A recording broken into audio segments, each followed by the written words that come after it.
Hello everybody, I am Saberwolf and I'm joined by the Swans. How you doing today, bud? It's racing day. It's always a good day here for a Final Fantasy VI Worlds Collide race, and we've got a spicy one for you. You see what I did there, Saberwolf? Oh, it's a very spicy one because we do have a spicy chicken pod here coming up. But first, we actually have a full week's worth of racing for you all here. We actually have on Wednesday the Ultras pod. That's going to be at 10 p.m. Eastern, March 23rd. That's actually going to be on the Speed Gamers channel.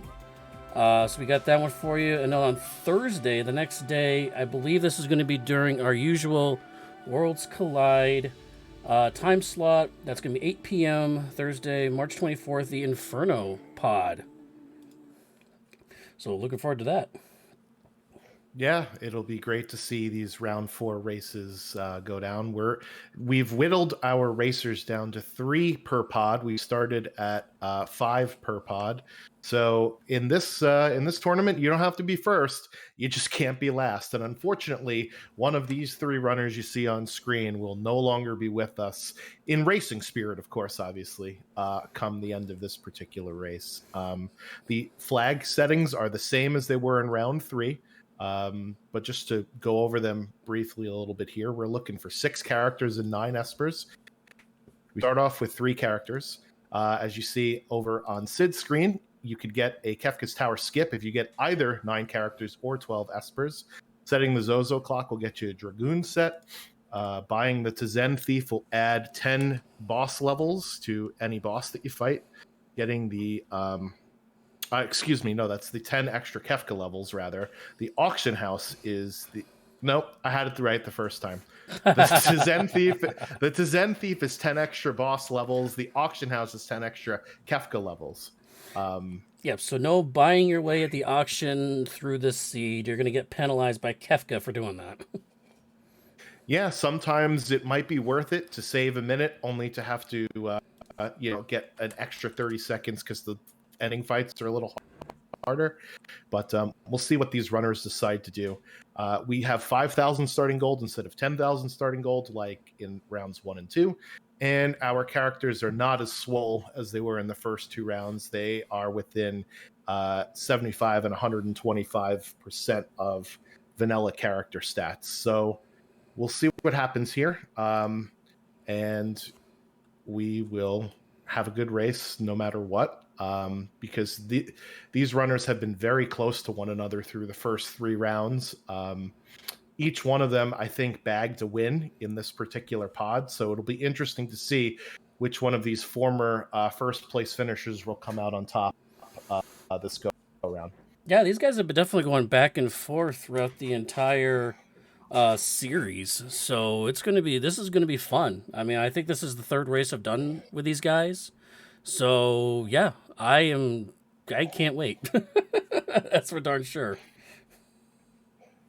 Yep, and as always, chat, if you have any questions, please feel free to drop them in there. One of us may be able to answer it, or somebody else in the chat might be able to. And also let us know if there's any audio or technical issues from your end. This is Saberwolf's first time restreaming, so big thank you to Saberwolf for stepping up to the plate here.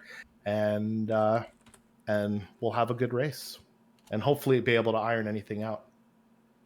I think you want exclamation quit. Exclamation quit, my bad. I'm doing \command everything, so here we go. Hey, Yep. 10-second flag is up. We are ready to go. All right.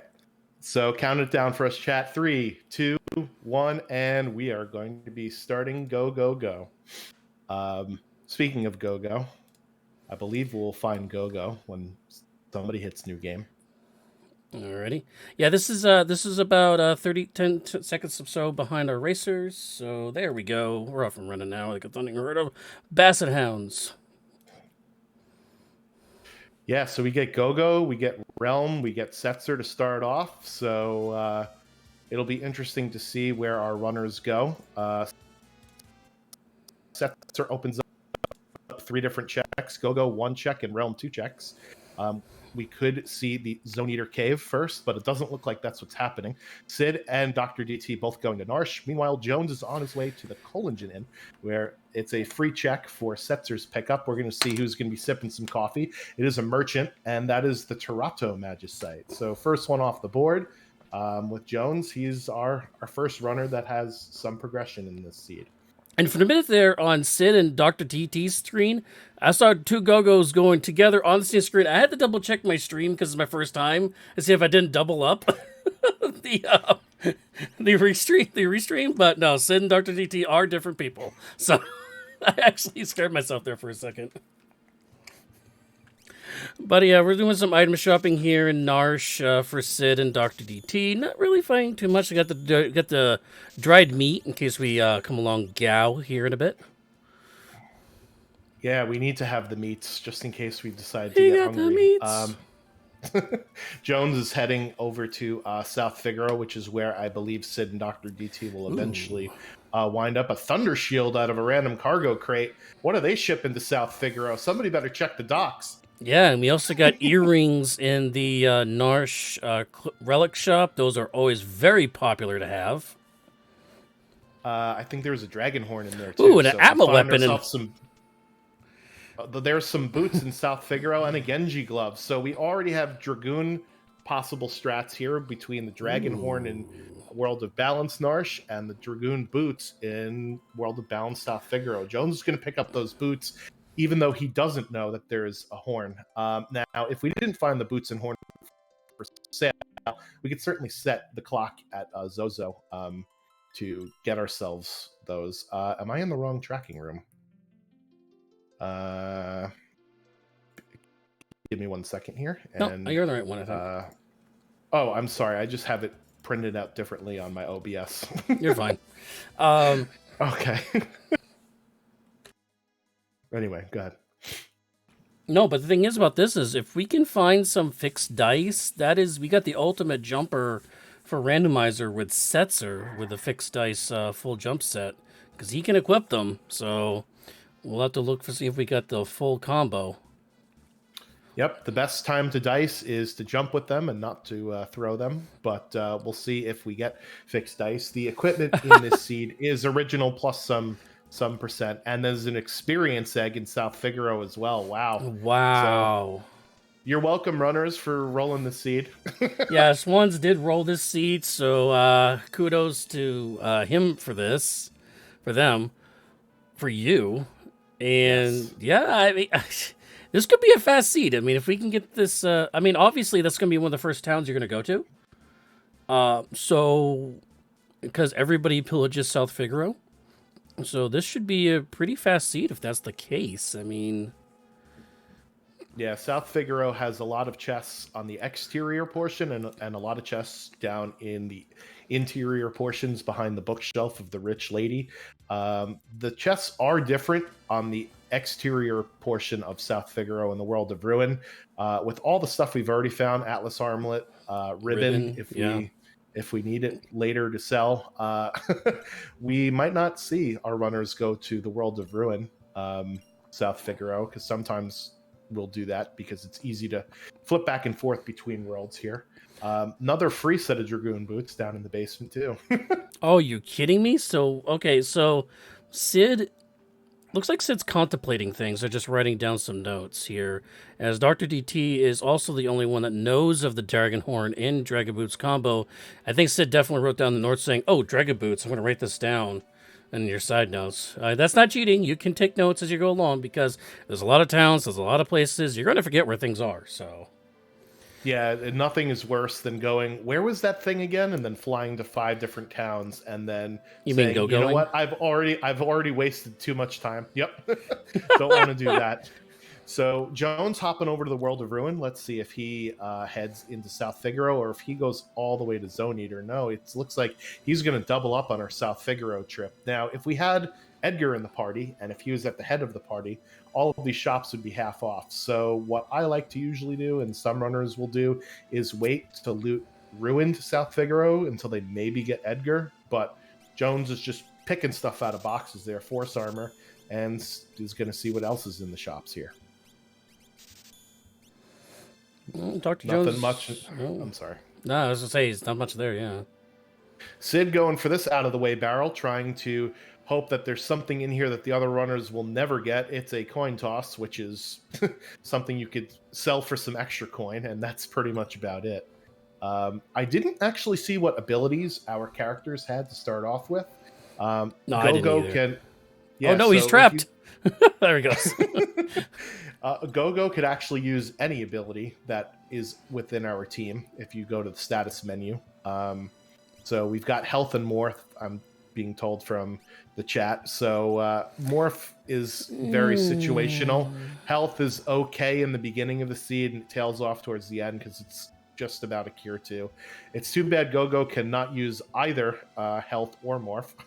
Yeah, that is. You can only use the base ones except for Terra. You cannot use. You can only use tools, blitz like that, but he cannot use Terra special and he cannot use Bannon special. So I don't think he can use shock either. Or shock, so, yeah. You can't equip shock to Go-Go's menu, but you certainly can mimic it. And unfortunately, we don't have that either. What's in Torado? Strength +2 and the Doom spell. So I don't know what our end game builds are going to be like. We know we have one Dragoon at least, so it looks like that's going to be Setzer and Go-Go are going to be our 2 Dragoons. It just depends on what they get to wear and who gets to swing that Atma weapon. It won't be viable right away, but certainly towards the end of the seed. Partisan can Go-Go can jump with the Partisan, which is the 3rd best lance in the game, so why not? Yeah, I saw that Partisan that was picked up by Dr. DT and Jones, so it is there. But search the skies for Dr. Jones here. He's going to do the it's cranes. So that's kind of awkward how they're both on the same side. Yeah, so search the sky is always a regular heads-up fight. Cranes is normally a pincer fight, and there's some super balls that Jones found, so Go-Go can mimic the super balls, and you see it hitting the crane for one crane for a lot of damage, the other crane for not as much. Super balls will do a random amount of damage on a multiple of 256 to a random amount of targets. It could be one or it could be none. And you see Jones taking advantage of Go-Go's mimic here with the super balls. And there we go. That's good. Niles and Frazier, the cranes down. And we'll see what the reward is here. We did learn Bolt 2 there because of the Thunder Shield, and that's an Esper. Tritalk. Cool. So I'm interested with Torado and Tritalk. I don't really see those used in their summons too much. But we'll have to see what they have for spells here. Let's Torado is Death and Cure and Wild Wind. So yeah, interesting story before we go on air here. Cure and Whirlwind.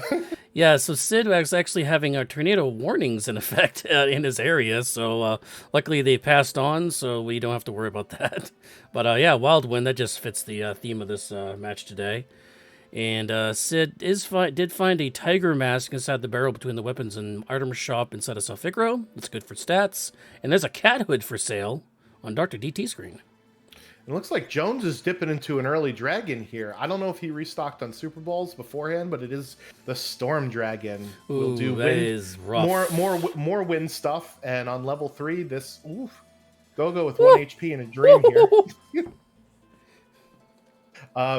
Yeah, going back to Tritalk, people don't use Tritalk normally as a summons because Tritalk summons is called Tri-Dazer, and it does all of ice, fire, and thunder damage. So if your boss is immune to one of them, then it nullifies one of them. By the way, Valiant Knives in World of Ruin Culligan. So yeah, 60,000. That's going to be a while for that, unless you get the cat hood working. But yeah, 11,000 damage from 2 super balls. That'll take care of the dragon real quick. It looks like it was a Genji armor out of that because I did not see that come out of a chest or anything. As Dr. DT switches over to World of Ruin. Looks like he's going to do the Go-Go. Gets swallowed up by Go-Go check here. Yeah, the Zone Eater check is in the World of Ruin. You got to get sucked up by the Zone Eater, so it's always best to just bring one character. It makes this go a heck of a lot faster here. Yeah, showing off the power of the Super Balls, Jones, very early on in this particular seed. He's already got decent levels from the Dragon, and and he's got 2 pieces of Magicite with it, and he's heading into World of Ruin Jador for Bowser's Mansion. We'll show you how much longer it takes for Sid to get engulfed, because he took 3 party members into this versus 1. Well, I mean, you have to take the time to like go to the person, take the characters out, and then reset the character stuff. So, I mean, okay, using Demi, that definitely is not a wash now. So it is going to take a minute. Yep. So Torado is an Earth Esper. So there's not a lot of bosses that are weak to Earth, and usually if they are, they're weak to something else that you normally have. So that's why we don't normally see it. And then Tritok, if the boss absorbs either fire or ice or thunder, it won't work. So not really a great summons here. And multi-summons is not on in this flag set. Get back in. Woof. That was a close one for Dr. DT there. Well, we did stop at the first chest, so we had a little extra time to get out of there. But that's an IO on Jones's screen. He's going to nope out of that one, even though he got the dragon levels and a stay at the inn in town. He's going to nope out of that one. That is a tough battle, especially if we don't have any... Well, he did have Thunder... He did have Bolt 2. I mean, he could have tried it. I mean, you don't know. I don't know. Yeah, it would be a good rage if I already had a rage user. IO uses the Flare Star spell, so it's good for a rage, but it's better to just run away at this point here, as we've got dueling Zone Eaters here from both Dr. DT and Sid. Dr. DT checking that chest before the reward, leaving us all on the edges of our feet, and it's Edgar. Hey! So Dr. DT will get that discount double check that you like to call it yes. for the World of Ruin. Yeah, that's actually pretty good. Now, that's actually important because we do have those Dragon Boots and stuff that's available, so that will be helpful because those Dragon Boots are now discounted. And Dr. D... Okay. Wow. Okay, you have to play this game a lot to know where to stop right there. Yeah. We did start with 2 warp stones, so you could warp out of here. I'm not sure why he's walking back. Neither one of our runners got thrown off of the bridge, so maybe he wants the chests under the bridge. Is he a Red Hot Chili Pepper? I'm not quite sure. Meanwhile, we have Ultros 2 on Jones's screen. Could not get the backside chest on Dr. DT there, but he gets the 2 bottom chests and Force Armor and Genji Helmet. Not bad. Okay, those are 2 top tier items that you might get from checks down in there. That was definitely worth walking instead. Meanwhile, let's see what's at Bowser's Mansion. It's a ghost, so it's not a character. Nope, and that was Ultros number 2 there for that fight. In case you missed it. Yep, and that's another Esper, Alexander. All right, so Jones is just picking up the shards here. Ooh, Ice 2, Cure 3. There we go. Now I'm going to pass on the auction house because, again, that is going to put added levels to Kefka, so trying to avoid that a little bit. More Super Balls if you're interested. Yeah, so for the auction house, you're going to want to buy at least the $50,000 item, because then it removes it from the pool, and you're more likely to get one of the 2 potential Espers.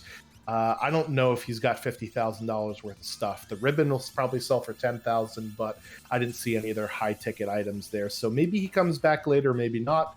But it looks like he's heading up towards Daryl's tomb. Sid, I don't know if he forgot his Moogle Charm or if this is on purpose here, but he's taking a grind fight. It is on purpose. He's actually in the South Figaro cave by the spring. Oof. So he is taking this on purpose.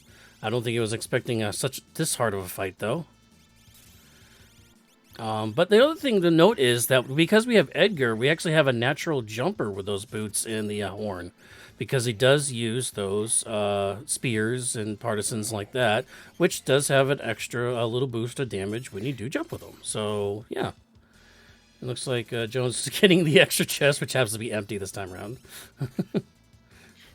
Yeah, Vector, in spite of the fact that it looks like one enemy, it's actually a bunch of enemies stacked on top of one another. It's very strange. It's very odd. But hopefully Sid can make it through this fight and level up a little bit. Nobody likes to be on level 3 for a while. Really, the only thing you could do on level 3 that Jones showed off was throw Super Balls, because it doesn't matter what your level is. They always do a multiple of 256. And it looks like Dr. DT is selling things for the cat hood, which is a smart play. The cat hood is a helmet that will allow you to get the maximum amount of gold in every fight you win. So you might as well dump all the money that you have in your pocket because you'll get a lot more back the next time around. And Realm is a character that uses it naturally, I believe. And Realm with health is actually not that bad. I mean, natural magic power based characters, that's going to be pretty decent for the Cure 2, which is about what health is going to be. So that shouldn't be too bad to go all the way through the rest of the game with. But we do see Cure 3 available from the Alexander Esper, so that's going to help you out till you get to that point and actually learn that spell. Yeah, so this fight here that Sid's got is... Oof. Yeah, it's when enemies throw stuff at you, it's never fun. But if he gets past this, he'll get a lot of gold for this fight. Yep. Yeah, I would... Yep. He's getting things thrown at him here. Come on, run, Setzer. No, run faster. Like you've never run before. Oh, geez, a guardian just got thrown. Ah! Setzer, run! He escapes just barely. Oh, he's blowing alive. a warp stone. Oh, man. Put that Moogle charm on right now. Well, he's standing right next to the spring, so he should be good anyways. There you go. Yeah. Whew. We have Dataluma in Daryl's tomb. Dataluma is actually weak to poison because most human characters in this game are weak to poison, believe it or not. Including Kefka. At least the early stages of Kefka. The Kefka at Narsh Kefka. Not final Kefka is not immune to poison. That just shows his transformation from human to whatever the hell Kefka is at the end of this game. So Jones shouldn't have a problem here with Dataluma. Unless you let him get too many turns, then he starts throwing things at you. It is an imp sprite for Sid at Usper Mountain, so this will not be a character. And that's Dataluma done. What's the monster in a box here at Narsh? We don't know. There's a guy blocking Dr. DT. The NPCs are wrecking havoc with the body blocks today as Jones finally gets to the Dataluma fight for the Phoenix Espers. That's Esper number 4 for Jones. Still haven't found the character yet. Still haven't found that Edgar, so he's got to go into the belly of the beast here probably next. I would think, no, he's going to World of Balance.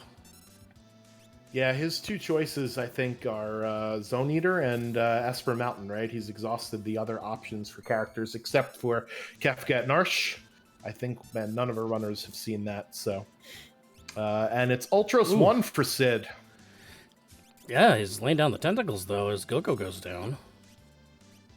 Yeah, you could tell it's Ultros 1, because there are no tentacles on the sprite on the screen. However, you still use the tentacles move as his offensive attack. But this one shouldn't be too difficult here. I'm confused on that heal from Realm. It didn't fully heal Go-Go. That was kind of weird. I think Go-Go's still on level 3, because when Sid took that grind fight, Go-Go did not survive it. Okay, I was going to confuse there. I'm like, she healed for over 200. Why does he only have 50 HP? Yeah, that's exactly why. Go-Go is twitching on the ground, I guess. Yeah, he's taking the dirt nap. Oh, he does not going to get any levels for that either. Yep, it is the Carbuncle Esper, and Jones is following Sid right afterwards, so he'll get his Carbuncle Esper, and blinked and you missed it. Dr. DT took down the cranes at the Search the Sky spot, so You're actually slightly ahead of me, so... Yep. You're slightly ahead of me, that's fine. Sorry. No, you're fine. Oopsie. You're fine. No spoilers yet. Nope. I'm just being lagged behind because of all the extra streaming I'm doing here. Yeah, that makes sense. Soon. Computer Spade 4. Soon. It'll be another week. My numbers must have been off. I missed when Dr. DT and picked up the Esper at the Culligan Inn, so let's mark that down. So yeah, because Sid did find the Valiant Knives for sale in the World of Ruin, Culligan Inn. So correct. Maybe he'll go back for those at some point. We know Locke can equip them in vanilla. I don't know who can equip them in this seed. Sid is down in the tomb, and it's a Moogle with a band of thieves. Hey, you know, Mog is the leader of the group. I mean, you play some other Final Fantasy games, they actually listen to Mog, so I don't blame him here. And that's another, again, that is another jumper, kind of character. He does use spears also, so... Meanwhile, the Devils go over on Jones's screen with 666 HP. Oh boy. Yeah, so let's see how many times he gets thrown off the bridge. So far, we've got 0 throw-offs. What? Wow, How? that was Oh, super what? duper. Oh no, I had to go. I had to go and say it, didn't I? He tempted fate too many times there. Yeah. He will get the Genji helmet and the Force armor and Dragon Horn and Red Cap down in a force shield and a Nutkin suit. That was a loaded engine room treasure right there. Yeah, and it's like Doctor's like, oh, I'm going more for more. Yeah. Yep. It's Zephyr Cape. Yeah. Yep. Oh, Jones goes down again. As Lizer Bean points out, this is Final Fantasy 666. Oh, jeez. Meanwhile, Sid is going to read the tomb, find that Phoenix is going to be there, and he will have to fight his Dataluma. Oh, that's 0 for 3 for Jones. All right, Jones has given us the bridge tosses we all knew we wanted, but didn't really know we wanted. It's because he's doing it last. That's why. Yeah. Like the Doctor's like, you made us wait this long. Oh, just go for extra one? No, he's going to go extra one. No. It's Guardian on the bed of Doom pasta there. That's just weird. Yeah, you hate to see a hard boss here because walking all the way back out of this check is so super annoying. Jones taking it easy on the ceiling crushes based on his luck on the bridge. Yeah, but But Dr. DT has super balls, so we're okay here. Yeah, I was gonna say. Oof. See you later, Setzer. Diffuser is a thunder elemental spell, so that's why Realm with the Thunder Shield got healed from it.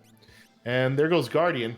That was not a great Super Ball, or was that... I think that was Edgar coming down off of the jump. No, that was Edgar coming off the jump. Realm actually used Bolt for 2,000, but Gogo used the Super Ball for over 5,000 damage. So, that's what happened there. Control on Mog. Not a great ability. That's not something you want. Yeah, but you want to use it over Setzer, as Sid's going to pop a Torado Esper here. Just for some damage, as he's going to get smashed in the face with Dirks. Double throw! Hello! Yeah, the longer this fight goes on, the more annoying it gets, because, Dataluma calls up his homies and is like, yeah, I got a problem, can you come help me out? And they just come to his rescue, and it's not fun. So W.R. Jones getting there. Edgar now just resetting some Esper learning here. Life 2 available also to them on the Carbuncle. That's going to be pretty good. Man, Sid's having a hard time with this one. Summoning Bahamut. Okay. Hey, Bahamut is cast Sunflare, one of the best. There you go. One of the best Esper summons in the game. So we'll take that. I can dig that. Okay, yeah, Dr. DT getting that discount Edgar for the items here. I don't think he's checked the throne yet to see what's up there. We got some Shuriken and Drill, so it looks like tools and throw characters might be on the board here. The throne was an Esper. I didn't catch which one it was, though. Okay. I saw a bunch of new spells I hadn't seen before. It's another more Life 2 and stuff, so definitely can res people. And as we're going to go to our first new area, Ancient Castle, which does have a dragon in it, so we'll see if Dr. DT pops that dragon, as Jones is not far behind them. Is going to be going to that Guardian here in a second. Oh, that's right. He's on his way in, not his way out. And it looks like Sid might be doing the Zozo clock here. Okay, so this is going to be a free set of Dragoon gear, which includes also an Aura Spear or a Pearl Spear, and then maybe another spear? I don't remember. I have yet to figure out how the heck to do this thing.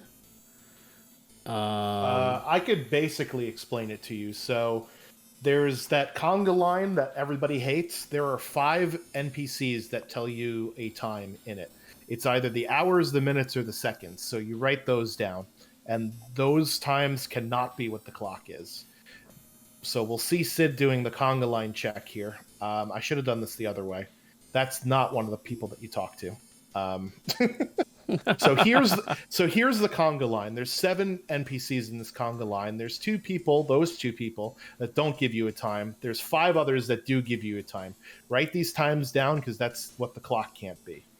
Then there are 2 other NPCs in the room after this. One of them tells you what his watch hand is pointing at. That's a lie, so it can't be that time.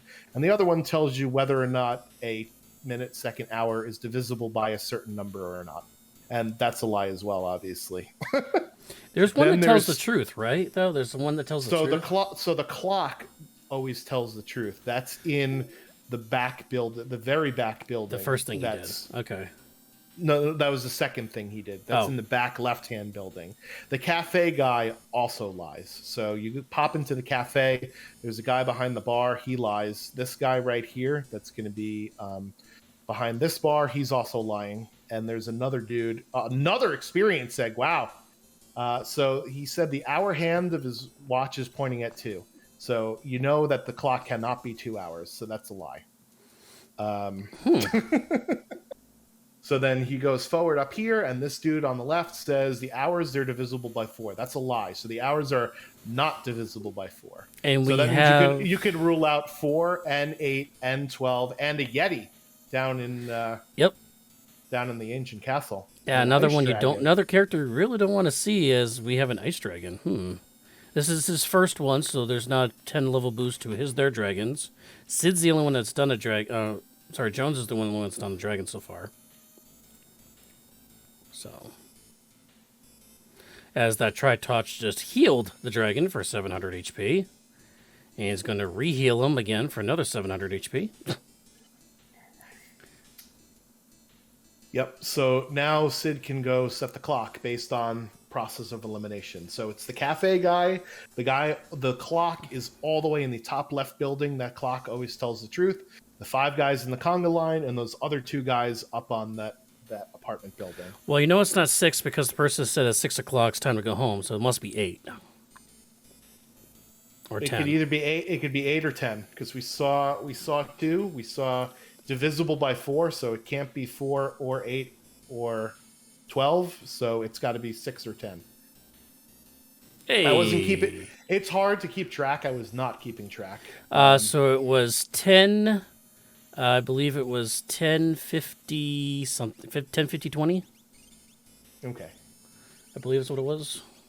Yeah. So basically, Wing Edge. What I like to do is I like to just write it down because otherwise I will forget. It's kind of hard to do without writing it down. I find anyway. Yeah. I don't know if it might be easy for other people, but for me, I find I have to write it all down. I want to make a note. One thing to notice, Sid, all of Sid's characters are actually in the front row, which is interesting. Don't really see a lot of people push your characters in the back row for more defense because you're using other things than just swinging a sword, but Sid has all of their characters in the front row. So, something to keep in mind. Yeah, so they'll take twice as much physical damage, but they'll also deal out twice as much physical damage. However, I don't think any of his characters are doing physical attacks, right? And Katana Soul is in the Monster in a Box for Dr. DT in Ancient Castle. Also, in the Ancient Cave, rather. Yeah, in the Ancient Cave going to the Ancient Castle, there was also a Rage Ring, which is going to be good for the Yeti when you go find him. So, Yep. You could also put it on other members, and it will give nullification to lightning, and it will allow you to absorb fire. Oof. So, that's a dead go again. Yeah. It'll give you +5 strength as well. So it's a very good relic because it gives you 2 different elemental immunities, if you will. It will absorb fire and it will nullify out lightning. Plus, it gives you +5 strength, which is never bad on a, say, jumper. So, what is a Dragoon set? So, a Dragoon set is Dragon Boots, a Dragon Horn, and one top tier lance. So, it's either an Aura Lance, a Pearl Lance, or a Partisan. So, those are the top 3 lances. Since Edgar or Mog can equip any lance, it's a good idea to go get your Dragoon set because you know that you have an endgame Edgar or Mog build immediately right away. And since if you are going to go for the Edgar Mog dual jumpers, because we have all those stuff available for them, it might be important to put your experience egg and maybe some plus 50 HP espers on the 2 characters going to be in the ground, because they're going to be the ones taking all the hits here, because the other 2 are going to be up in the air the whole time. So Realm is going to be taking a beating here, I think, unfortunately. And whoever's going to be paired with Realm, obviously Realm's going to be part of the main party. So yeah, unfortunately, we got 2 frozen people on Jones's on screen. The only way you could unfreeze is to either wait for them to unfreeze or hit them with some fire magic. And since the Yeti is not doing any fire magic, it's all up to Realm. I don't know if we found any fire magic. I know you said there was Ice 2, and we have a Bolt 2 from the Lightning Shield, or the Thunder Shield, rather. So... no fire yet, as Sid was going to see his Mog as he starts the Edgar train. All the Edgar's checks kind of just chain together, so kind of just do one after another. So he's going to find 2 characters by the end of this and the Esper on the throne, as Dr. DT takes out the Katana Soul to get an offering, which is going to go with the Valiant Knife if anybody can equip it. Yeah, that's a huge play right there, especially knowing that the Valiant Knives are for sale. That is a great find to find Katana Soul down here. In their natural spot, I believe. I think that's a vanilla chest for that. I think Katana Soul is in the Ancient Castle, not in the Ancient Cave. So it's French. It's French vanilla. It's close enough. Okay, I know he's down there, but I just couldn't remember which one he was in. I think the other one is Gigantos. Maybe chat will have to let me know, because I have not played the vanilla game in forever. I just know, or I recall that that's where Katana Soul is. I don't remember the other ones though. Unfortunately, my memory's going. Yeah, so Dr. TT is going to finish their Edgar chain, so they'll be moving on to new things. Probably going to go to Narsh. It's going to have to go to Narsh because all the rest of the checks they have available to them is in Narsh, whether it's Mog or the Yeti. So it's which one they're going to do. Probably just going to do Mogs. So it makes me as possible Kefka at Narsh too here. Now we're going to do some more shopping with the Dragon Gear, it looks like. Yep. So in the Ancient Castle itself, there is the Spectre monster in a box. So that's the one that I missed. Spectre will give you a hyper wrist for Revivify, basically. So it's not a terrible trade. No, and Sid is using Fire 2, so Fire 2 is grabbed somewhere. Gotcha. So all the 2 versions are available. We still haven't seen any Black Magic level 3 spells yet, though, or Bio for that matter, or Flare, or anything else like that. Yeah, Realm would be nice to. I would not break. She normally has Atma weapons for sale, so there's an Atma weapon. You could also use the offering for the Atma weapon. One of the 3 weapons that the offering does not give a penalty to. The other 2 are the Valiant Knife and the aforementioned Fixed Dice, but we have not found Fixed Dice. So we have seen Atma weapons at for sale right there where Dr. DT is, World of Balance Narsh, and we saw them in World of Ruin Kolingin was where the Valiant Knife was. I find entwined. That's a great thing to have on Sid's screen when you have the tentacles. Everybody getting entwined. Kind of interesting. He broke his Thunder Shield and is mimicking it to get through this Guardian fight. I guess going a little more drastic measures here, and he is going to get through the fight that way. Yeah, good heads up play to know that you can break your shield. I mean, if you've taught your Bolt 2 spell to everybody, it's not a bad idea. I usually like to keep my shields just for elemental protection, but when you have Gogo who can mimic a broken shield breaks will do a maximum amount of damage with a tier 3 elemental spell. So that's a highest it could possibly be Bolt 3, and Guardian's weak to lightning, so that makes sense. Yep, and Dr. TT is going to check the Mog check. It actually gives you a peek at the Yamaro check, which is blank, so it could be an Esper up there. Yep, it's not a character. Otherwise, we'd see somebody chilling in the hidey hole. Yep, hopefully we can find somebody with lore, because Katana Soul and WR Jones' screen is checking out all the lore abilities here, so... Yeah, I think he would much rather have this offering than a lore, but that's okay. We'll go either or. It's an imp at Kefka at Narsh, so we were gated at Zone Eater this seed.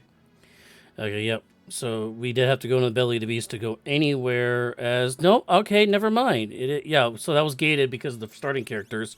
But now we got a Cyan. So...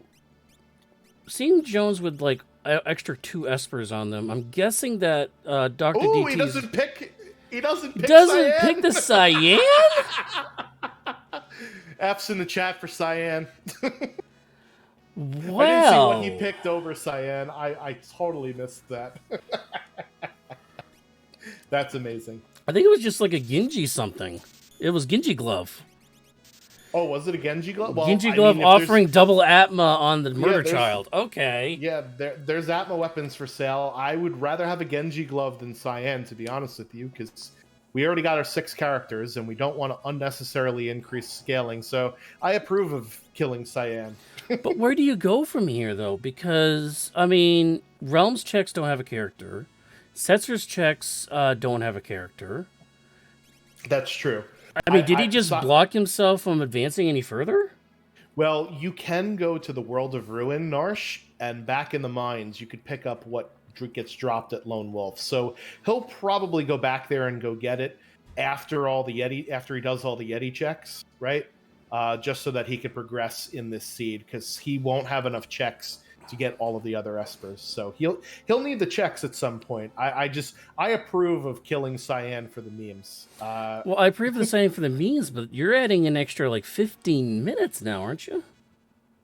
Yeah, you have to go into the mines, because there's nowhere to go, though. You're not going to get an Espers this way, though.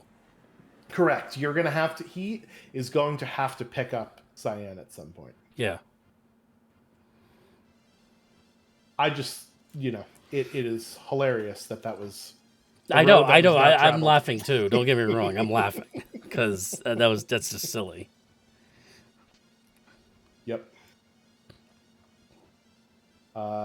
So what was that? Genji Glove, you said, was the other thing? Yeah, it was Genji Glove or Cyan. And so obviously taking Cyan, you are definitely going to get 2 Espers out of his checks when we get there. Just given the numbers here, sheer numbers at this point, I'm going to assume. So yeah, so Cyan will open up. He'll open up 5 checks in total: 3 for the Dream, 1 for Mount Zozo, and 1 for World of Balance Doma. So yeah, he opens up a lot of checks, and with our party composition or the characters we found, all of them have 3 or less checks. Edgar has 3, Setzer has 3, Realm has 2, Mog, Gogo, and Umaro all have 1 apiece, and it is the tentacles at Kefka at Narth terrorizing our characters. Also, I want to point out that the Starlit Esper does have Ice 3 on it, so we do have our Tiger damage available. Excellent.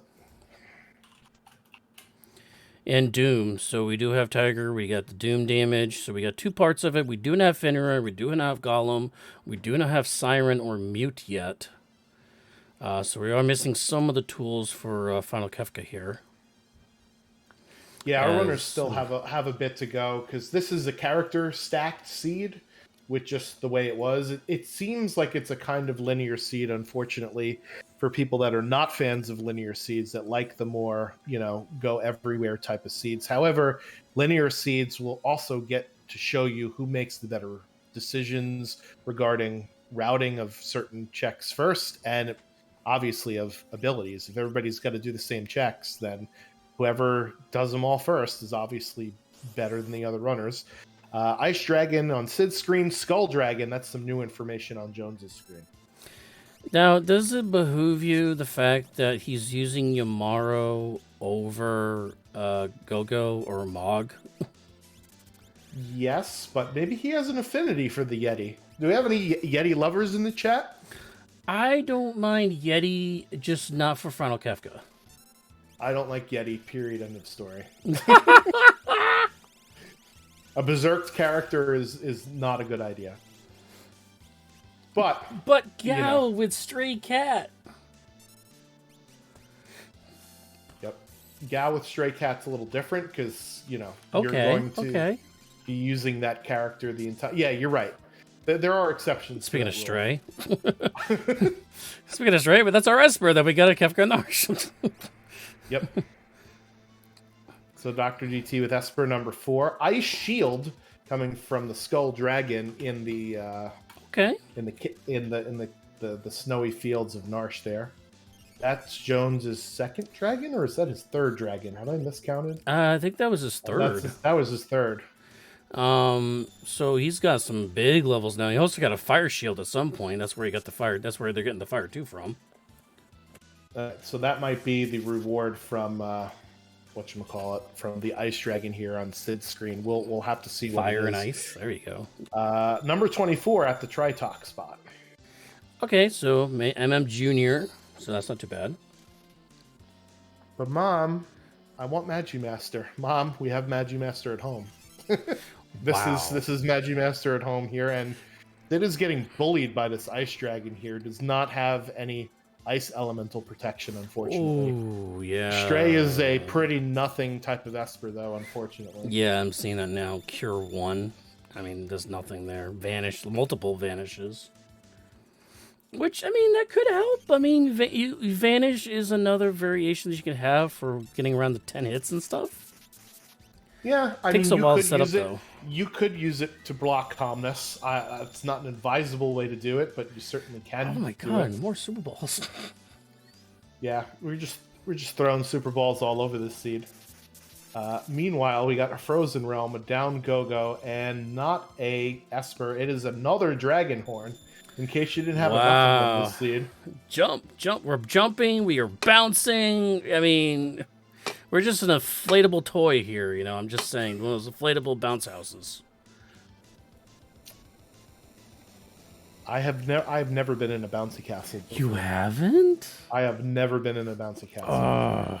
If you live by me, I take my kids to a place, and there are 6 bounce house apparatuses in a indoor full sliding area and everything.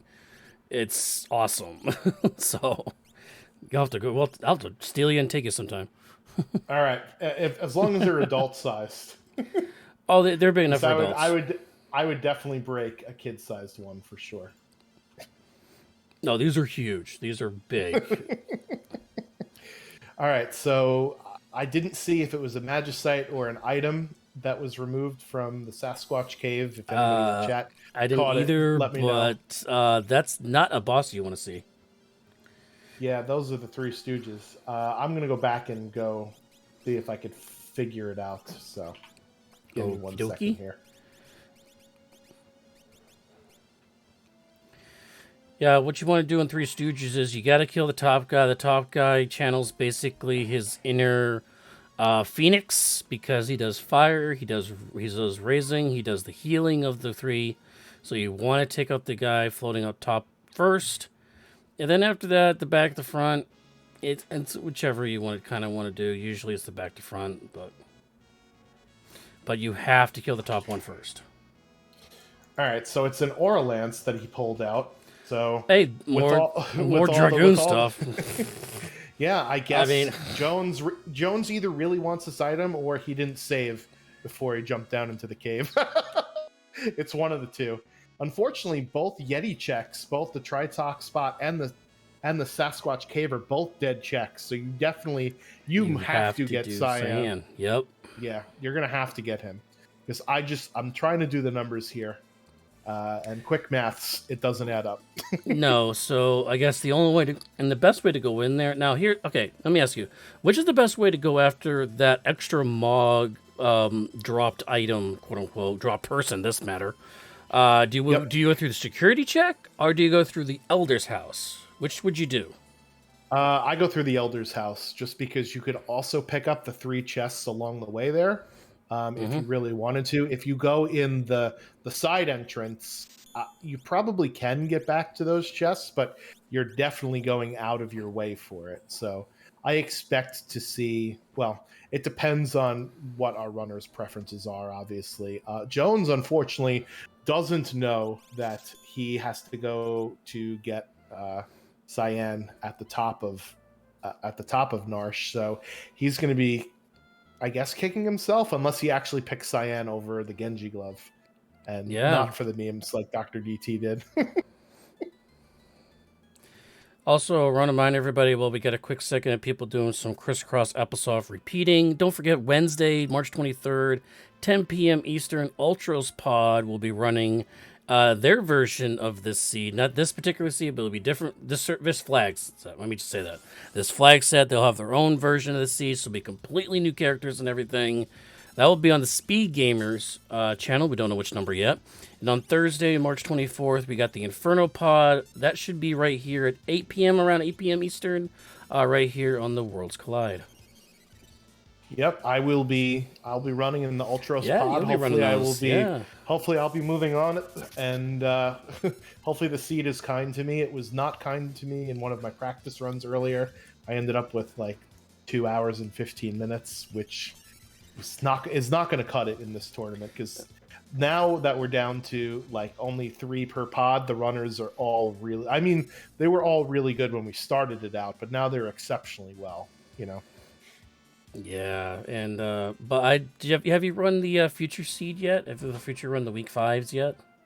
I'm not getting ahead of myself. That would be a Okay. bad jinx. Alrighty. I did do a test run on the 5 one. It was great. My run was perfect. It was the fastest seed I ever ran on any Final Fantasy VI Worlds Collide I ever did. Wow. Until I got to Vanilla Goddess. Yeah, we saw another one of the pod races have a Vanilla Goddess, and it was the ruiner of runs, basically. Jones is now taking the trek up World of Balance, Narsh, so he already did this in the World of Ruin. Now he's going up the World of Balance. Sid and Dr. DT are both in Owser's Mansion admiring some fine artwork in the museum. This is crazy. Like, again, another pot of this, and we're progression blocked by Cyan, and we'll see what Dr. Jones does, or WR Jones does rather. See if he gets the Cyan or not. He does already have the 6 characters, but he has to know by now he's got to take the Cyan. Yeah, we'll see if he does it for the memes or if he's gonna go with Cyan. He will pick Cyan up. Yeah. So he's our first runner with 7 characters, in spite of the fact that Dr. DT actually went there first. And technically, I'm going to say this: he just took a big lead because he does. Oh, he's got natural jump. What? Oh, jeez. Natural jumping Cyan. Okay, everybody. Wow. Okay, we're just going to have all 4 characters jumping. Nobody's ever going to be on the ground to fight with, and this probably is going to be one of the longest Kefka fights ever. Yep, and the Yeti gets thrown off the team for jumping Cyan.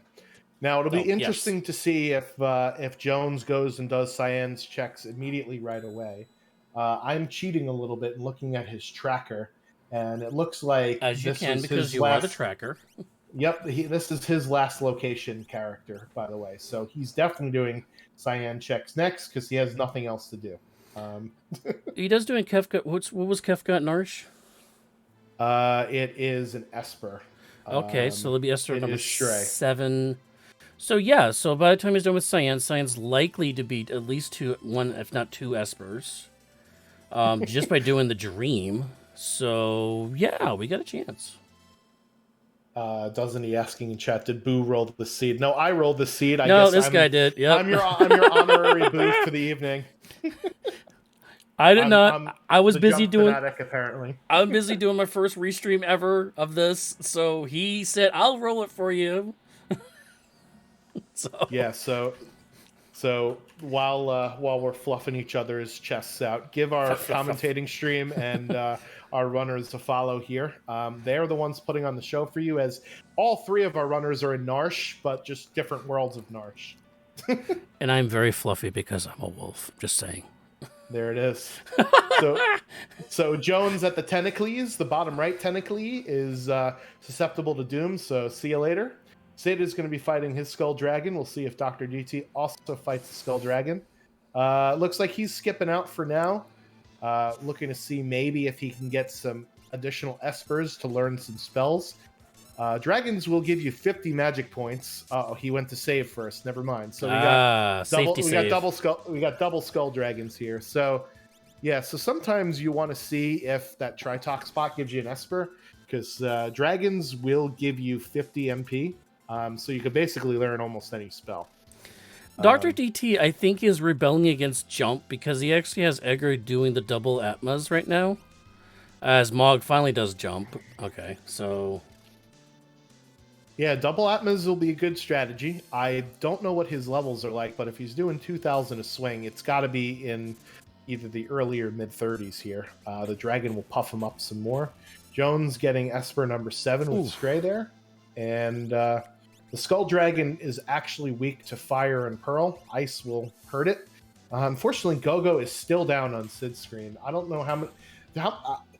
what is the fight to death ratio of Gogo? Let us know in the chat. You got any guesses here? Yeah, it's going to be at least 5. I mean, between the runners at least. Gogo has only survived 5 fights. So Jones, that we're just going to say has the lead at 7 characters, 7 Espers, now has Cyan, who unfortunately Dr. DT passed on, so we're going to have to ask him about that. Definitely for the memes. I approve for the memes. Yeah. It's unfortunate that he's got to now go all the way back to the Moogle spot. I don't know if anybody else is going to go all the way back to the Moogle spot for those Genji gloves. And we got pretty much sync right now going on from Sid and Dr. DT. The difference is Dr. DT knows that he's got to go get Cyan after defeating Yeti, whereas Sid's got to march all the way up of Narsh in the world of balance to go get him. I'm slightly surprised they didn't check leader, but I guess it really doesn't matter because you get the higher chance of getting the multiple Espers going by Dream instead. So that's probably was the better call. Just go straight to Dream, see what is there. You get the highest chance of getting the amount of Espers you need. I'll laugh. It's going to be character number 8 if it's going to be like Terra or Strago. I'll laugh, especially if it's Strago, if it's in his Dream. Well, Cyan's Dream is actually 3 checks in 1, and the first part and the third part are either Esper item. So, as Saberwolf said, if we're looking for Espers, this is the place to be, because you can only get a character on your second check. And the second check can also give you an Esper. So I think Jones is looking for a 2 out of 3 here at worst. And it is... Ooh, Toilet Atma. Oh, no, regular Atma, sorry. No, that is Toilet Atma. Oh, that's wrong. I was right. I'm right. Yep. Jinx myself there. Yeah, that was an Aura Lance on the skull statue there. You hate to see it happen. Yeah, both Sid and Dr. DT's going to disappoint. Dr. DT's really going to be kicking himself now with the skip, with the pass on Cyan now. Yeah, he could have avoided this entire area altogether, for sure. Yeah, especially when you see that the Umaro check is not a character. But that's the thing, right? Like, if you need Espers, then you're going to go to a place where, oh look, there's no Esper at Yeti Cave. Unfortunately, they're both items, which is kind of a feels bad man moment, Yeah, his Realm's going to get... Cyan, Edgar, and Setzer all have jump, except for Realm. Realm's doing the Murder Child routine of casting spells. So, like I said before, you really got to load up on the HP and the defense for Realm, because she's really going to be the target for everything if you are going to fall through with this Dragoon strat. Oh, there's our combo protection. A big Esper. Woo! Yeah, so it doesn't even matter what's on that Esper. Now Jones is ready to go. He just needs Esper number 9, and it is an imp, so he's going to get Esper number 9 here after this check. Yep. So he will be in Kefka mode after completing this boss. He's got 7 characters. I don't think he's going to go for skip. No, I mean, if there was a character instead of imp, maybe. Then you could just go straight to maybe leader and see if that was a character, and then just go from there. Yeah, but I mean, the other cyan checks are pretty fast. Like Mount Zozo is pretty quick if you don't take the dragon. Jones already has 3, so he doesn't need any more. Because actually, in this seed, every dragon that you defeat actually adds to the enemy levels. Up to 2. So you don't really up to 2. Well, no. So the scaling is based on characters plus espers plus dragons, right? Now the dragon scaling is based on characters plus espers plus dragons, and there's extra 10 levels if you defeat one dragon, and extra 10 if you defeat 2. Yep. So it looks like Dr. DT went through the side entrance. It, to me, looks a lot longer. Yeah, he's going to have to go... Oh, wait. Is he... Yeah, so he went through the security room. That's the room where you fight Kefka. And there it is. There's Cyan, finally. Yeah, crying against the wall like, you abandoned me! Feels bad. So, little Bible thumps in the chat for Cyan there. Thank God you can warp stone out of there, though. I mean, oh yeah. You can't in the world of balance, but in the world of ruin, you definitely can. Sid is gonna go for his Mog check now. So let's see if he picks. He has to pick Cyan. He's not gonna pick the Genji glove, unfortunately. But he already has it, so from something else. So where was Cyan? Oh, Lone Wolf. That's right. Lone Wolf. So Gauntlet Dragonhorn definitely. I'm trying to fill out my tracking sheet here. So Gauntlet Dragonhorn for Cyan, so he can put 2 hands on it. But no, he's going to switch to Atlas Armlet instead. Going for the more defenses, I guess. Yeah, Gauntlet is very good with jumpers because you're in the air most of the time. You don't really need a shield, right? And it will essentially double your damage. Atlas Armlet will give you, I believe it is 25% more physical damage.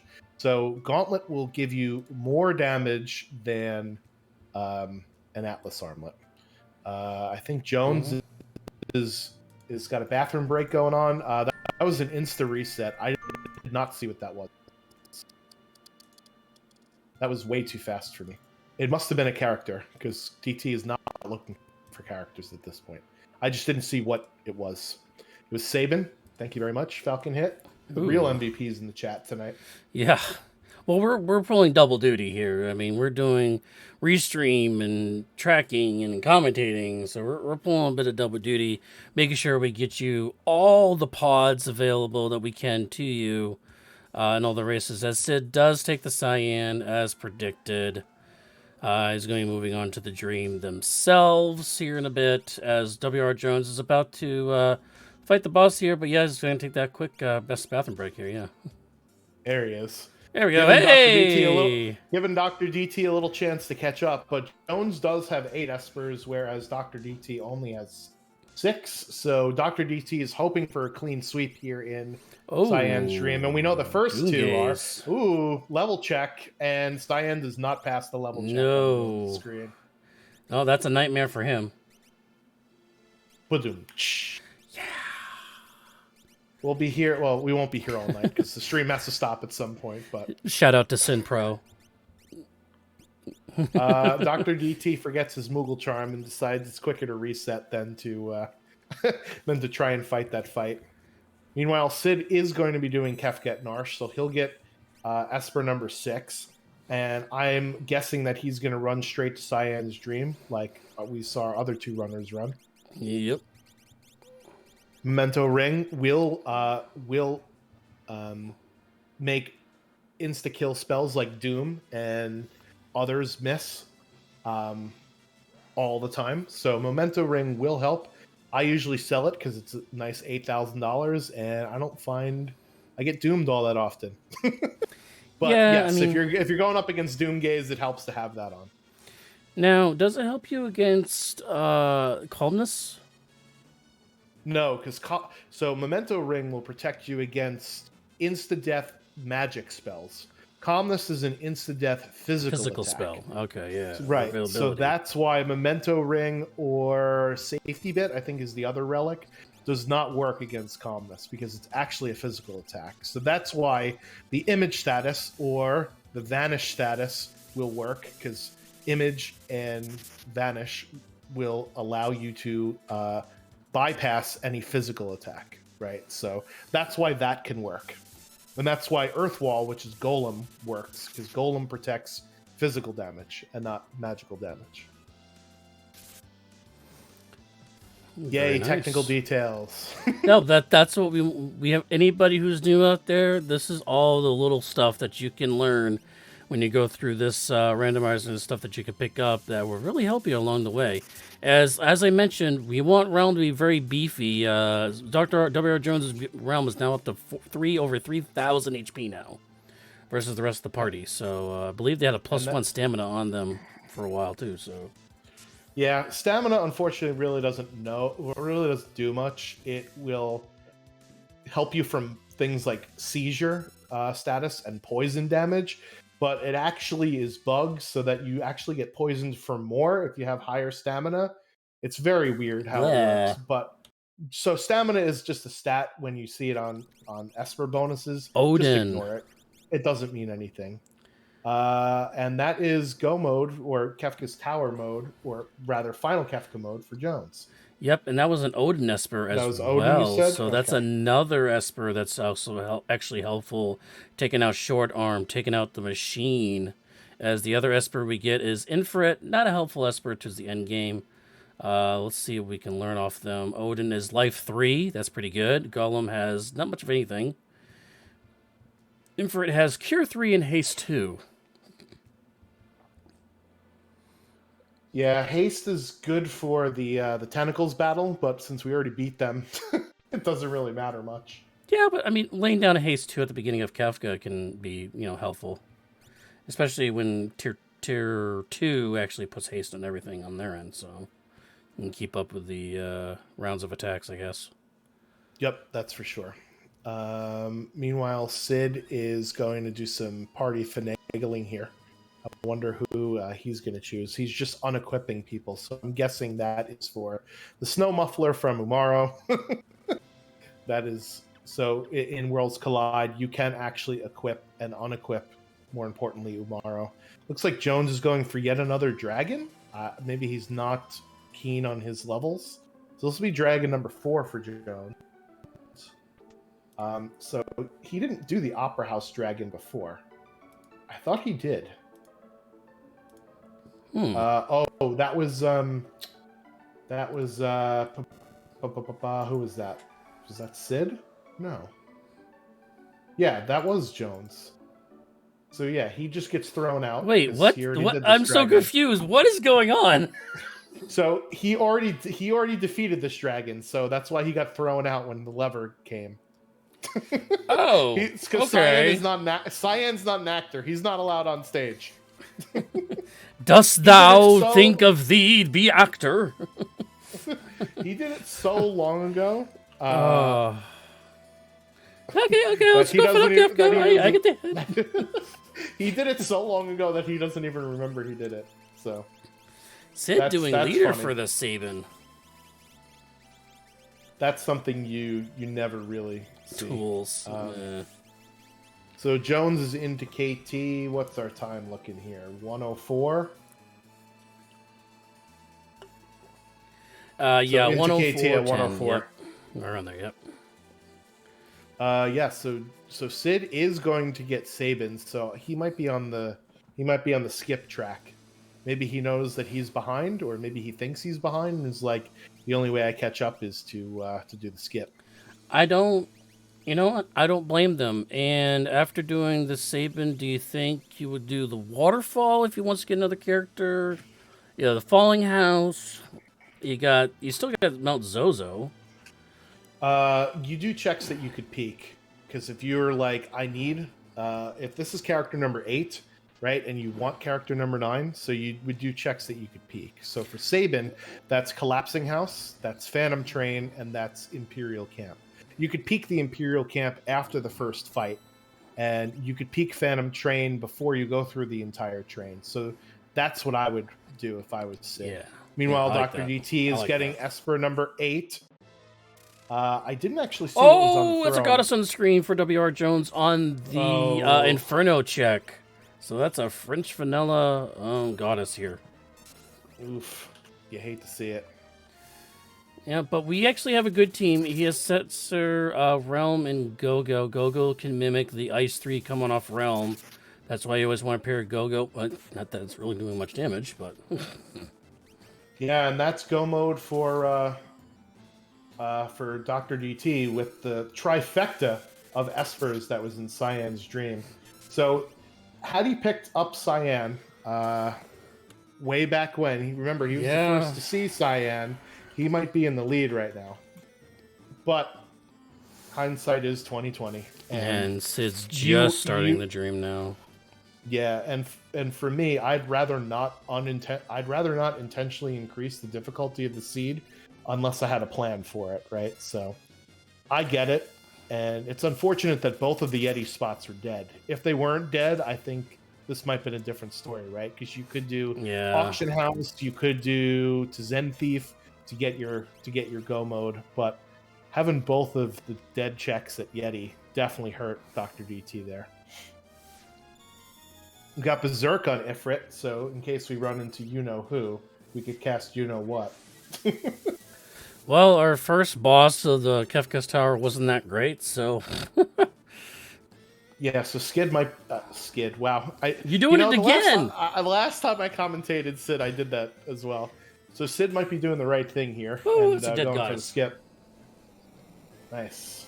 Jones getting past Goddess, our first one past our first Kefka Tower boss. Meanwhile, Dr. DT is heading into Kefka's Tower, 107.05, so he is exactly 3 minutes behind Jones.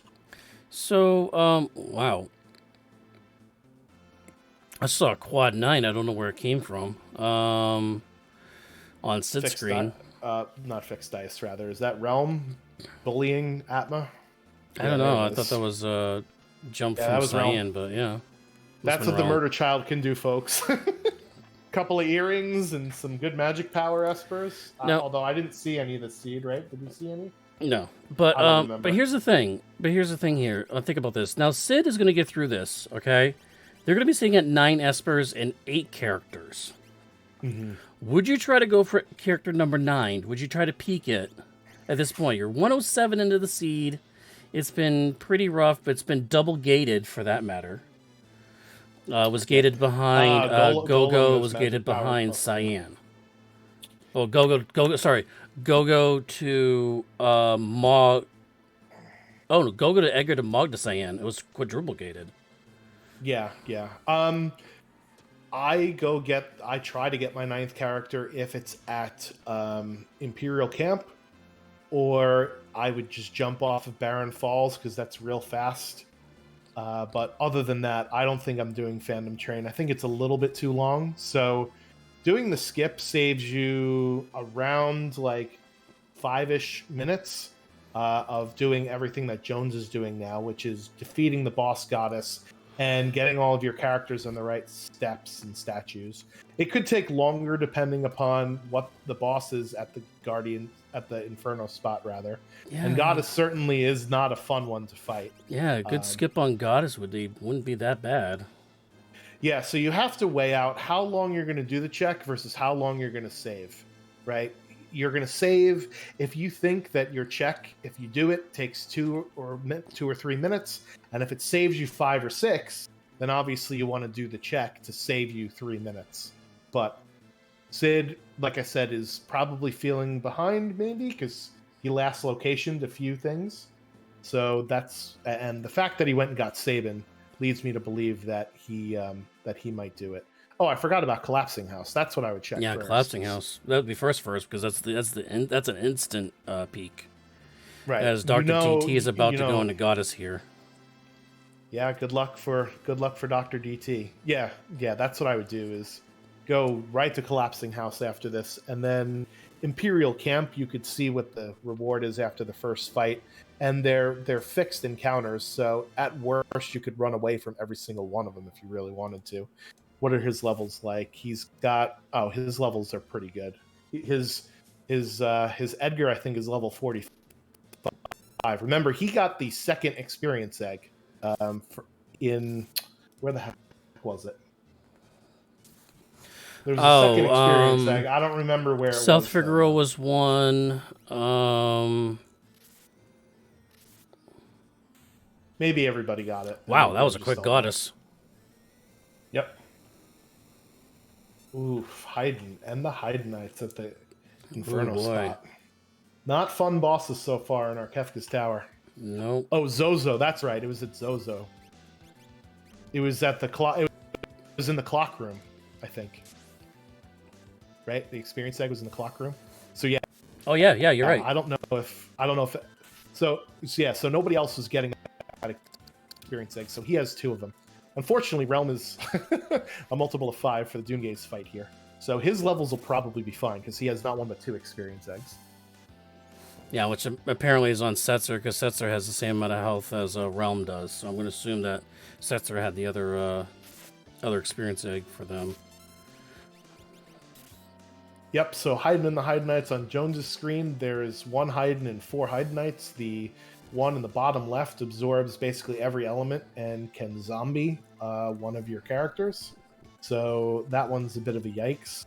However, if you clear out all of the Haydnites, Haydn will start using his most powerful spell, which in the vanilla game is Grand Train. Due to ability scaling, I'm sure we'll probably also see Grand Train because our runners are high enough levels. Weak to Pearl, weak to Fire. So we'll see how Jones gets past this. Shouldn't be too bad with 1 Jumper and 1 Realm. And for those of you that are playing the Pixel Remaster, it's called Grand Delta, by the way. Ah. Yeah, a lot of these renames I'm not digging. Yeah. I mean, I can understand because it's like it's got the animation is like a triangle on the screen, so Delta makes sense because the symbol for Delta is a triangle, right? But I think it was supposed to be called like a trine, right? Well, both of them were supposed to be trine with an E in the end, but yeah. Yeah. Presenter is Anglerwelk. Yeah, no thanks. Give me the character restrictions of the Super Nintendo. All day, every day. Well, here's an interesting thing. Like, I went to a convention this weekend, and I found Final Fantasy IV and Final Fantasy V, like, a remix version of them where you could, like, use, like, any character you want for the end game. And there's our Magimaster! Oh, no. You hate to see it happen. I think we'll be okay, but... As Gogo's still in zombie mode, by the way. Yeah, so during the Haydn and the Haydnites it's a reset! Fight, yeah, so during the Haydn and the Haydnites fight, if one of your characters goes down, they can revive characters as zombies. That's one of the abilities that Haydn can do. As you see, Umaro, Sunburnt Yeti, is face down on the screen there. So we'll see if... Yeah, so Choke Smoke will revive Yeti as a zombie. And that's a slightly less sunburned Yeti. Joe's just trying to desperate... Oh, it's a Berserk ×1! Oh, no, that's awful. And it's only on Infrared. He's trying to figure out who learned it. Yeah. Oh, man. Which was on another character, so he had to take it off that character. Now he's going to have to, like... Well, he can't go back to do a dragon because he's beyond the dragon point. Yeah, it's time for some grind fights. There goes the Moogle charm. This is awful, especially at a ×1 rate. This is not fun. Although this group of enemies will give some magic points. This could be quite a bit of magic points. Should be about 20. Sid is going to grab up his Valiant Knives, and who can use them? Looks like Setzer can use the Valiant Knife, so throw him in the front row and we're good to go. Because Valiant Knife is not a back row. HP, yeah. Yeah, Valiant Knife is not a back row item, meaning you have to be in the front row for full damage. Unlike the Illumina, which does full damage from the back row. Dr. DT getting the bad news that it's Magimaster time. But did they learn Berserk on any other characters is the question. Well, I mean, if I don't Yeti think keeps so. yeeting his characters at people, then maybe we'll be okay. He's got Atma Weapon Genji Gloves, so Atma Weapon is a defense-ignoring item. Magimaster has very high physical defense. Yeah, that's the problem. Is Magimaster has very high physical evade, and yeah, that's why you're seeing the swings and misses here. Sid is not going for the skip. He is heading into Kefka's Tower at 1:15:30ish, so he's got some time to make up here. That was a Merton coming out for Magimaster, taking out Cyan, who was the party healer. Oof. Super Balls. Okay. Okay. That was a bit on the lower side of the rolls, but you know what? Whiffed. We'll take it. Yeti's Slam and Yeti's Throw also bypass defense, so we could do that. That is going to be a big Super Ball. Yeah. I think that's the max damage Super Ball you can have is 56-32. I think it does matter, like, if the ball actually bounces on the target you're hitting or not. Like, sometimes I feel like it does matter. Well, the animation corresponds to how much damage you're going to have. So, yeah, there's another max damage Super Ball. And Magimaster, unfortunately, still not dead. So we'll see if Realm can hit her target with these Atma weapons.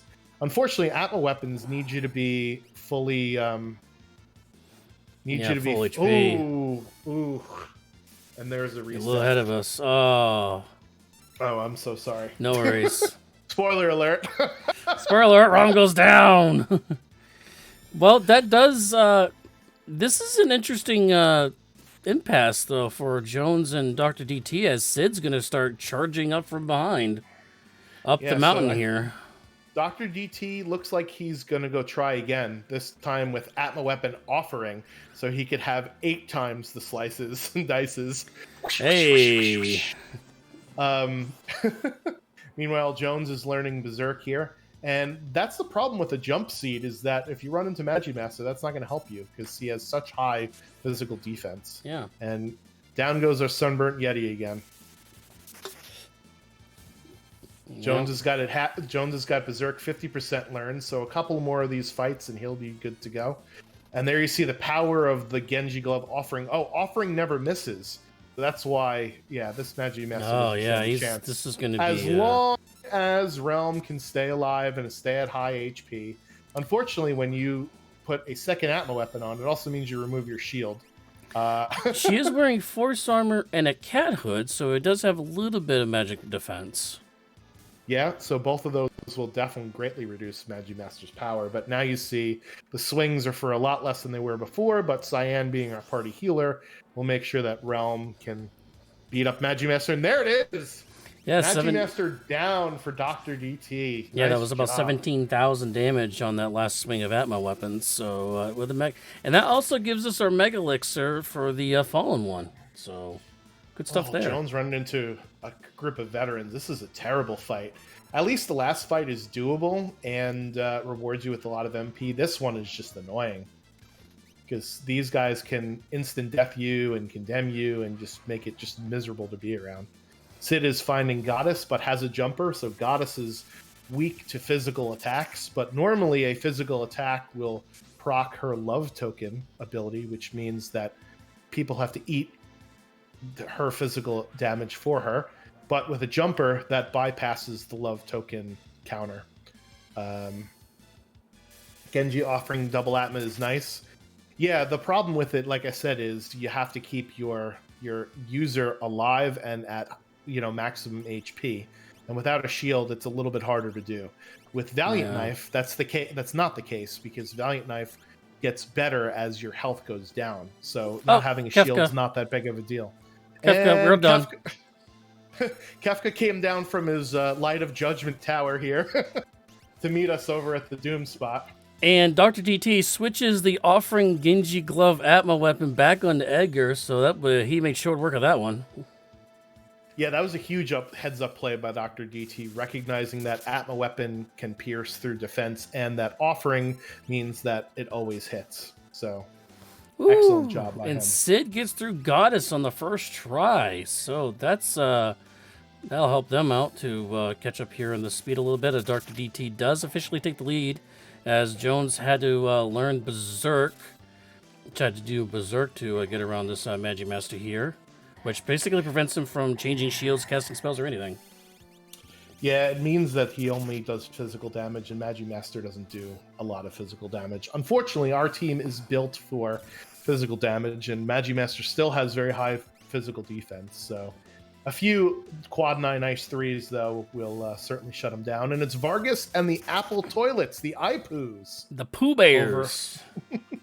Over on Dr. DT's screen. Sid definitely clutched up against Goddess, and there's Magimaster down on Jones's screen. So yeah, this is the lead has definitely changed in this one, but anything can and will happen in a race of worlds collide, so don't go anywhere. And hope you got some long fingernails, because I'm starting to bite mine. Yeah, this is definitely coming down to the wire here. So there you see super balls for Dr. DT. Only hit the Pooh Bears, and it hit for different damages on both of them. Because remember, super balls will do a random amount of damage to a random amount of targets. Since Vargas is the only one on the screen now, that's what the super ball will go after. And that did a pretty good amount of damage. Yep. So let's see. Gogo's going up in the air with a death counter over her head. Or their head, rather. Let's see if Mog can finish this off. Ooh.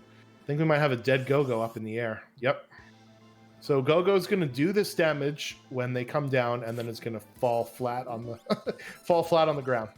Just as a note, if that happens during the final Kefka battle, and you die in the air, and you also kill Kefka, that doesn't count. Kefka will burn away, but it will say annihilated, and you'll get the game over screen instead of the ending screen. So that's a fun way to tie. Yeah, it's a fun way to tie. You never want that to happen.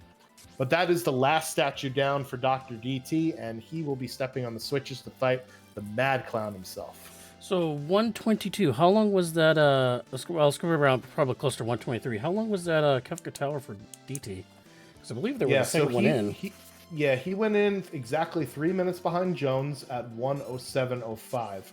So his tower, even with having to reconfigure for Magimaster, was still very good time. What was that? He's stepping on the statues just momentarily. It'll be 1:22:35-ish. So yeah, that's what, 15 and a half minutes? That's not so bad. Yeah. You want to be, 10 is great. But with the bosses that we've seen, Goddess, Haydn, Magimaster, 10 was never going to happen. Speaking of Haydn, Sid gets through Haydn. Jones gets past Kefka and Narsh, just, coming down from his light of judgment. And Dr. DT is going to go on to tier number 1. We'll see how he configures his party. So on this party configure screen, whoever's in slot number 4 will go first on tiers 2, 3, and 4. So that's kind of how you want to configure your party. So let's see here. An insta reset from Sid. He didn't want none of that. None of that, Magimaster. So on tier 1, there's 3 different parts. There's the head, there are 2 different arms. So the arm that's closer to us, the right arm or the long arm, is vulnerable to instant death, so that's why you see Doom come out, and Doom will connect and take out that part. The head is vulnerable to fire, so we'll see Realm trying to kill it with fire. And if the head is left to last, it will death counter with Quake, which is something you never want to see. So that's why we see our runners taking out that one arm first with Doom, and then taking out this head with either fire or physical attacks, and then we'll leave the other arm for last. You got to care a little bit here, because the dragon horns that we've been talking about the whole entire seed here, as we see Sid is doing the Berserk learning strat that Dr. Jones used, He's currently at 30% learning before starting this path here, so a little bit further along. But the one thing you got to be careful about the whole jumping thing, and also the offering, is that you don't not your tags might be at random here, so you might be taking out the hand before you take out the head. So you got to be a little careful. Yeah, definitely. Untargetable damage on tiers 1 is very bad. Tier 3 is also bad, but not nearly as bad as tier 1, as we see. Yeah, because Girl does that much Dr. XP. Dr. DT gets by with no problem, with no party member down here. Tier 2 is also a complicated tier here. There's 4 different parts. The Tiger, coming into view, is weak to ice, but will do all sorts of nasty things to your party, like N-Cross to freeze them, Doom Tusk to zombie one of them. Magic is all the way on the left, is susceptible to being silenced with mute, so that means you could nullify it out completely. Tools under the shrouded cloak in the middle is also susceptible to instant death, so I'm assuming we'll see Doom come out on that screen. Now, I do not think we have mute though for magic on this seat, unfortunately. Yeah, I didn't see the Siren Esper anywhere, so we can't use an Esper cast, and I didn't see mute either, so we'll have to deal with magic the good old-fashioned way, as Jones is stepping on the statues at 125.50 here. Okay. So his Kefka's Tower was over 20 minutes. It was almost at 21 minutes. Yeah, I had to go back. Needed to learn the Berserk to get around the Magimaster. That's the route that they chose. So, but yeah, wow, so right in order there. yeah. Unfortunately, since they aren't actually named in the actual fight, there's all sorts of different translations and names for these different parts. So tools is the one that I usually use. You could call it machine, because he does mostly machine-based attacks, kind of like M-Techy types of things. And then the blue guy is either called hit or hurt, or I usually just call him hit or slap. I just call him blue guy. Blue man group. Yeah, I mean, whatever. So Mog and Realm are frozen and everybody is poisoned. So this is the type of shenanigans that tier 2 can get into with your party. So hit will do only physical damage and will death counter with 10 physical hits. So that's why sometimes you'll see runners leaving it for last, so that you could heal your party up really swole before getting into that. But this is a mess. We got 3 poisoned, 2 frozen, and Edgar just hanging out there. Papa Smurf. Okay, from now on, hit will be known as Papa Smurf.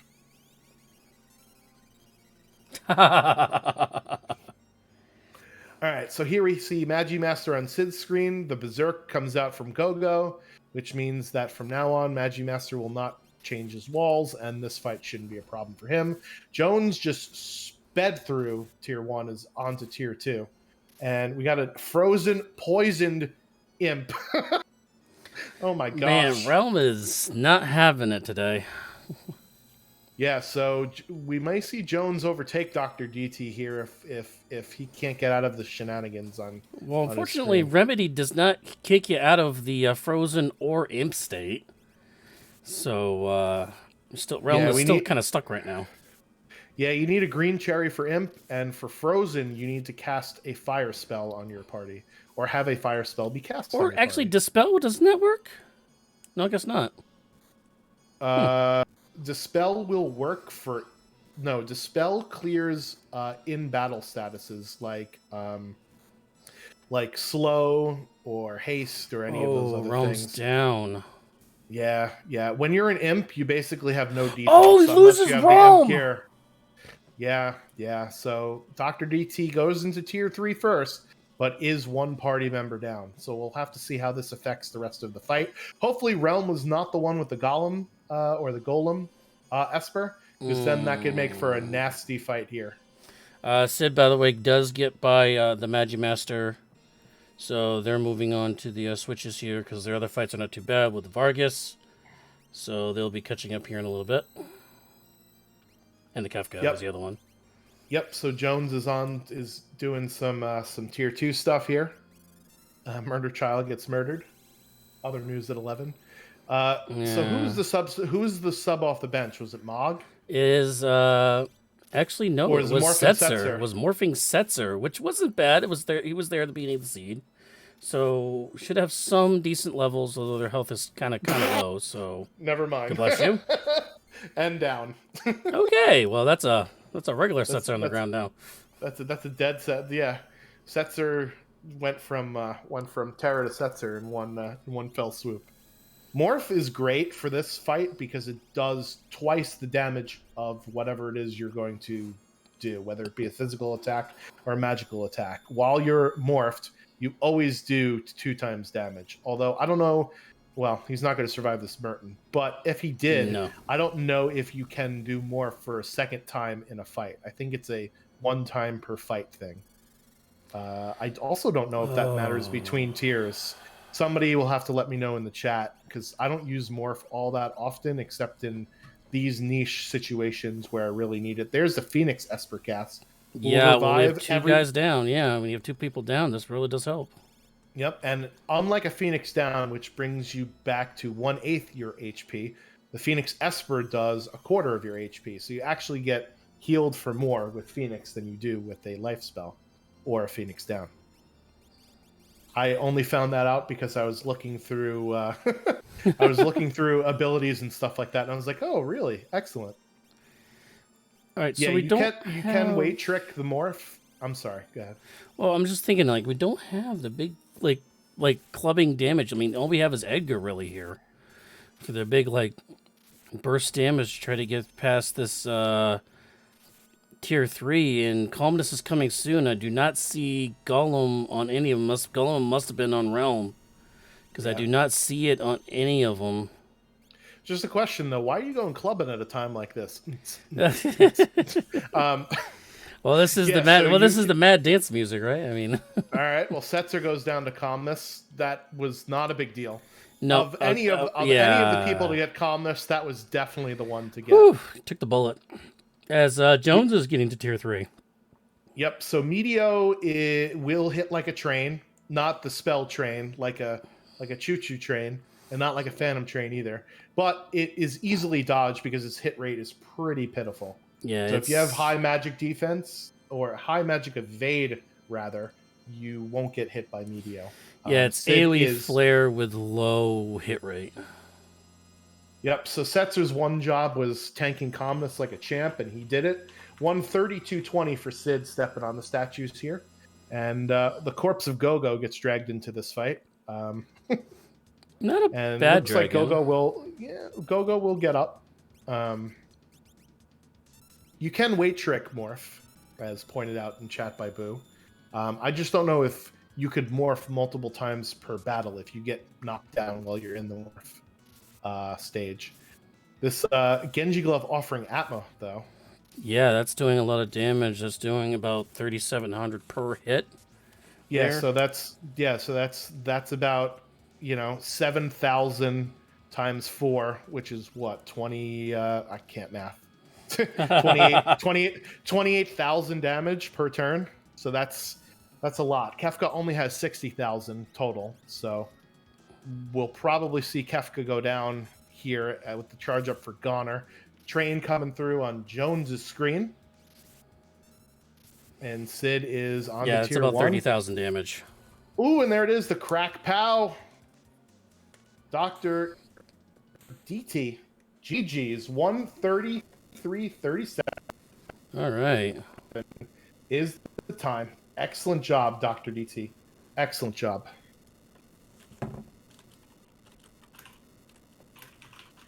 Just typing it in for him. But we're not done yet. We still need 2 finishers out of this. Not just one, we need 2. At the slowest person is out. So we still have a fight going on between Jones and Sid here. Yep, Jones is about to take on Kefka, has all of his characters, I believe, from the start of the fight. Sid is at the start of the fight now. Wow, he breezed through tier 1 no problem there, onto tier 2. Elite finish, yeah, 133.37. A very, very elite finish. Neat. Oh, man. So, when Dr. DT's ready, he hasn't joined the waiting room yet, but we'll pull him in for an interview. Here comes the Fallen One cast, and since we did kill Master, as you mentioned earlier, we will have a Mega Elixir. So that's what's going to be coming out next for Setzer. Oh, here comes the Hyperdrive. And, did he just waste his... Oh, man. Feel bad for Jones. He just wasted his Mega Elixir because Setzer was about to throw it, and he got Hyperdrived. Hyperdriven? Oh, no. Hyperdrove? Hyperdrove. What's the past Hyperbust? I mean, I don't know. Meanwhile, we have a confused... I thought it was a Frozen Realm, but that's not Frozen. That's just her color palette. Yeah, we do have DT available in the waiting room, but we do have a tight fight in our hands here between Jones and Sid. As here comes the Goner. That's going to be a dead realm out of this because Cyan and Edgar are in the air. Alright, let's pull Dr. DT in. So we'll see if their damage coming down after this Goner is going to be good. And there it is. The crack on Jones. 133, 135, 56. Excellent. So, we got Dr. DT in the booth. What's up, Dr. DT? Congratulations on your first place victory. GG. Hey, thank you very much. That was a very interesting one. Yeah, so the race was actually pretty close between you and Jones. You actually were in Kefka's Tower 3 minutes behind Jones, and you actually finished ahead of him, mostly in part due to your strat of using the Atma weapon Genji Glove offering on Magimaster. You want to talk about that a little bit? Yeah, sure. So at the beginning of the seed, there was a bunch of different paths for it. I saw earrings, I saw horn and boots, I saw Atma weapon Genji Glove, I saw fire shields, I saw a whole bunch of stuff in the shops, and then when the seed decided to give me offering through Katana Soul, plus the huge chunk of change he drops when you have Cat Hood on, I decided, okay, it's time to pivot to that Atma weapon build. And I don't know if you noticed, but I actually took Lone Wolf because I needed that Genji Glove. That was question number 2 on our list. yeah. So anyway, I knew I was. So it wasn't for the memes. It was for the. So it wasn't for the memes. It was actually to get the Genji Glove. Yeah, well, it's always for the memes, but I needed the Genji Glove too.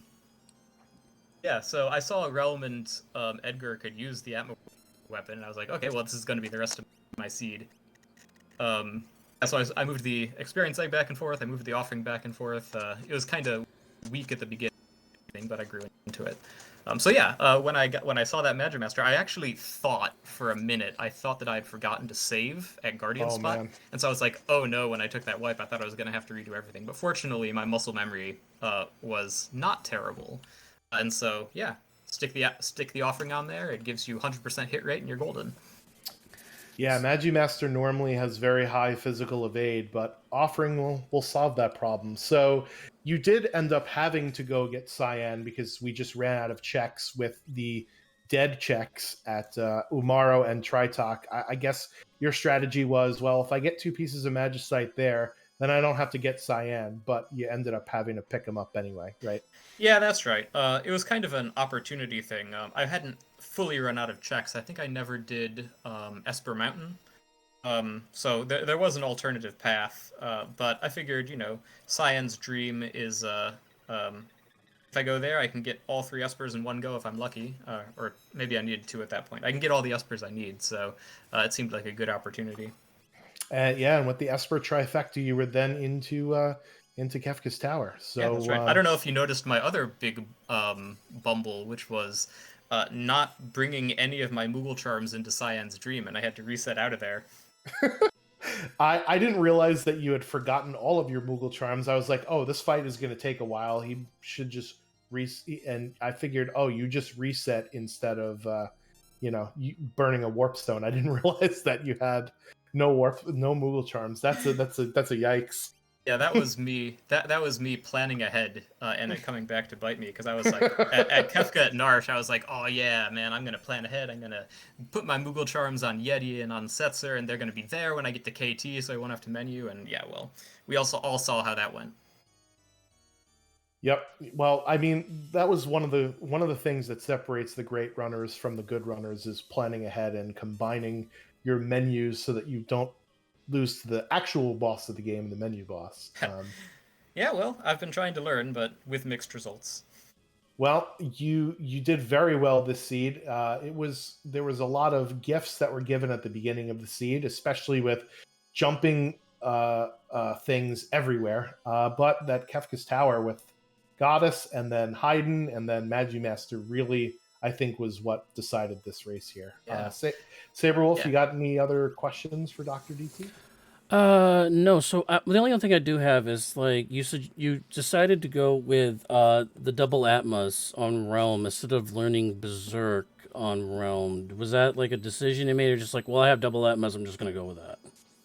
I was ready to go. I mean, Realm had been swinging those double Atmos for like half an hour at that point. So I had the offering in the inventory, and it's just faster than trying to spend a couple of fights learning Berserk. I knew I could get it done, especially with my Super Balls. Super Balls for the win this Super seed, by the balls. way. Yeah, very Oh bouncy yeah, sea yep. between the jumps and the balls and everything else. But our other two runners did go to the Berserk, learning Berserk last minute strat, which unfortunately was at times 1. So yeah, so good on you for deciding to do that and passing on the cyan to get the Genji glove over that. Yeah, well, it's fun to do every once in a while. Yeah, and Haydn was scary, and Tier 2 was scary, and Tier 3 got scary, but, I Yeah, pulled it through in the end, so. your tier two fight was a little rough. I think you had imp, frozen, uh, poisoned realm all at the same time. Yeah, yeah. Yeah, until, Hit until ten decided to, until hits yeeted yeah, her out of your party. decided to put her out of her misery, yeah. Any other final thoughts on the seed before we let you go? No, I did not expect to get to this point, so GG's to my fellow runners, to Jones and Sid, and thank you so much for streaming this and for your commentary, Saberwolf and Schwantz. Thanks a ton. Thanks everyone for watching. Not a problem. See you next week. Yeah, see ya. All right, let's drag in Jones. Mr. Jones, congratulations on your time. GG 135.56. How you feeling? Oh, I feel great. Thanks very much. So you actually went into Kefka's Tower 3 minutes ahead of Dr. DT, finished about 2.5 minutes behind in the final fight. And I think it had to do with the fact that, as you asked in the chat, where were the Atma weapons? Yeah. I give all of those minutes to Magimaster. So Magimaster, the real boss of this seed. Yeah. As he Especially with predominantly is. Especially with the Berserk ×1, it took you a few fights I to know. learn it. Well, I did that first battle and got 25 MP, and I'm like, all right, this is it. And then it didn't happen, and then I did another one for 25 MP, and it didn't happen. I'm like, you got to be kidding me. 1x? Ah.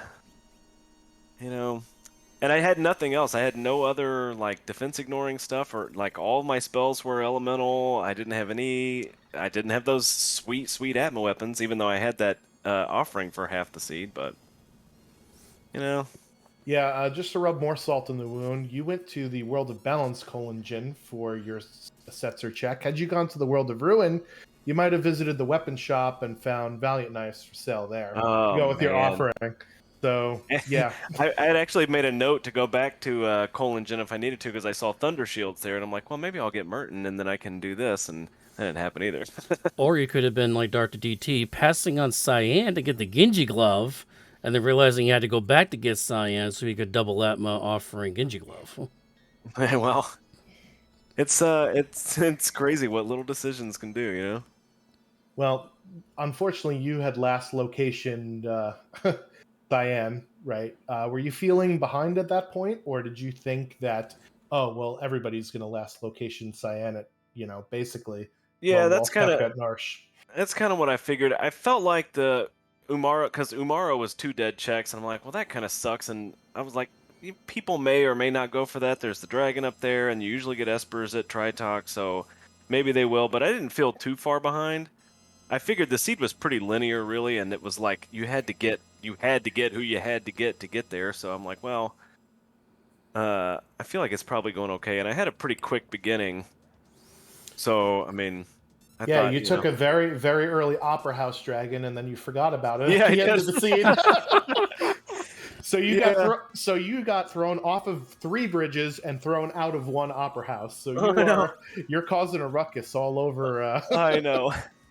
all Yeah, over well, the world I here. wasn't making. So I had some activity in my chat, so I was bouncing back and forth, trying to chat with my keyboard while doing stuff, which is probably not the best thing to do while you're racing. But I'm gonna blame that for all my stupid decisions because I also didn't go to Figaro Throne right when I was there, so I had to go back for that Esper too. So you know, it's all in good fun.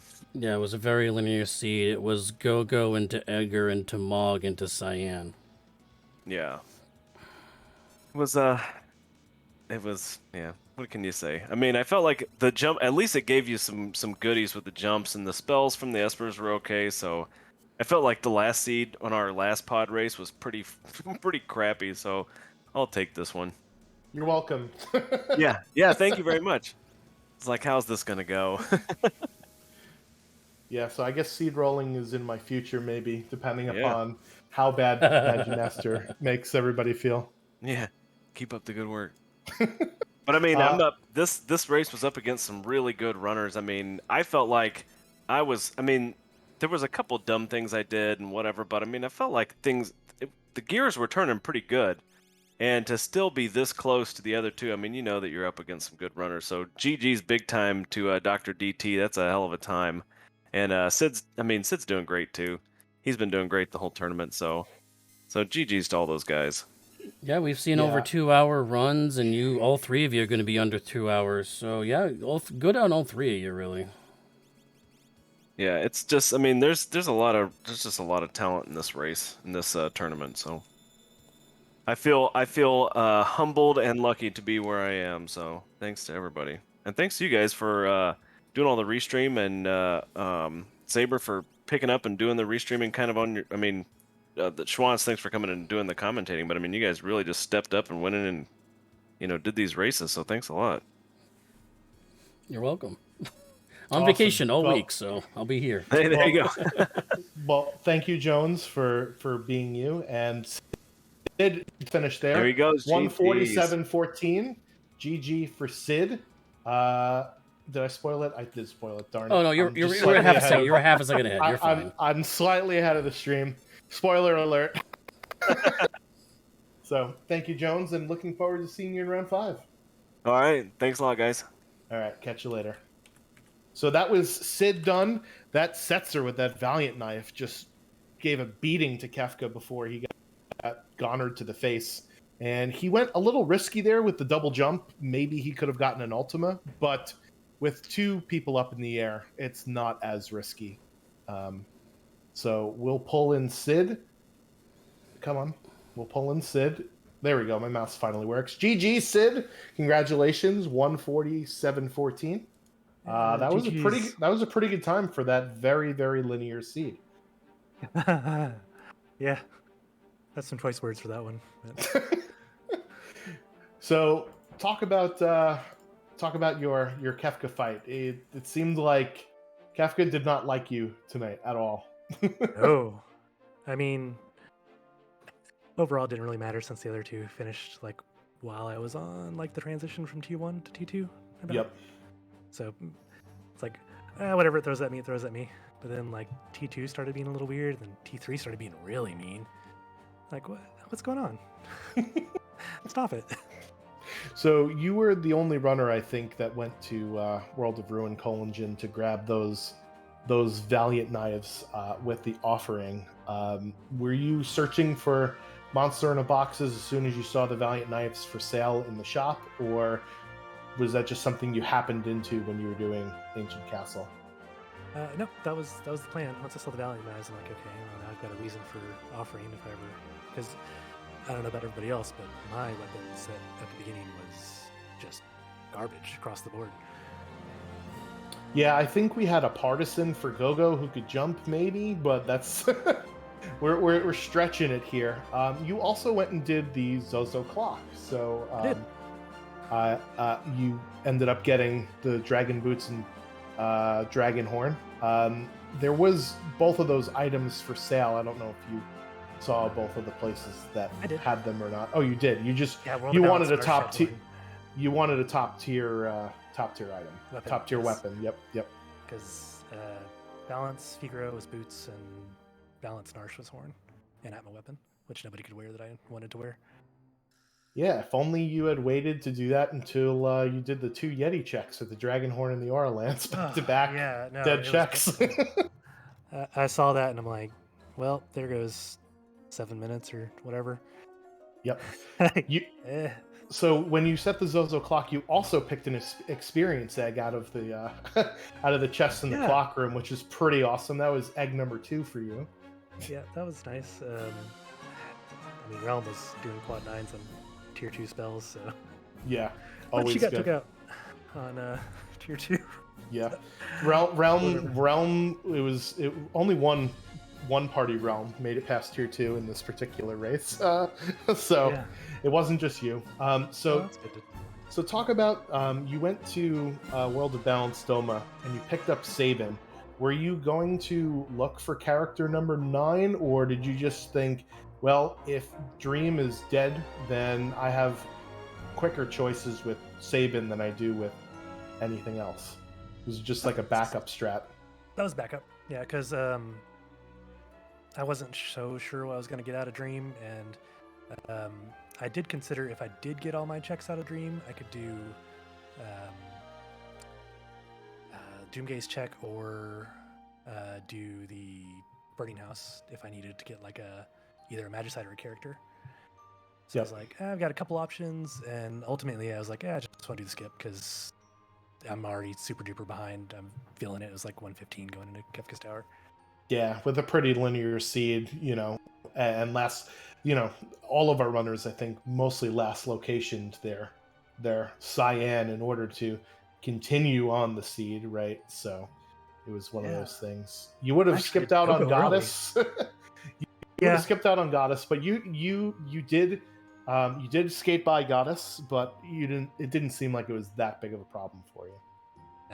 It ultimately wasn't worth it, but that's how checks go. It was just kind of a backup plan, just in case, because I didn't need another dragon. My levels were already way through the roof with the experience eggs, so it was just checks. That's what I was going for. That Magic Master, though. Yeah.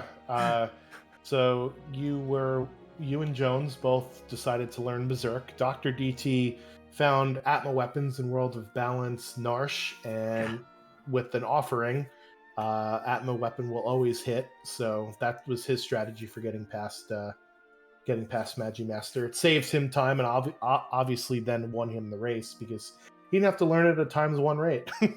Oh, that was awful. My backup plan for that, if I didn't have Berserk, was switch the Valiant Knife off because just about everybody could wear it. That makes sense. Yep.